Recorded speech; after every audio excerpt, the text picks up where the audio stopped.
now at this time we are not able to tell you that what magnitude of the damages here. We have providing rehabilitation and we have started rehabilitation activities and along with this we are providing food packages to the people, non-food packages to the people, and inshallah we are trying our best to rehabilitate as well as facilitate people more and more.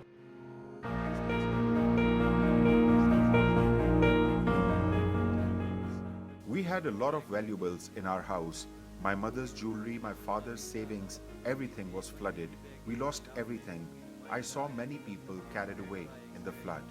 We are looking towards the government to provide some sort of relief to us. We don't have food to eat, we don't have shelter to sleep in, no clean drinking water.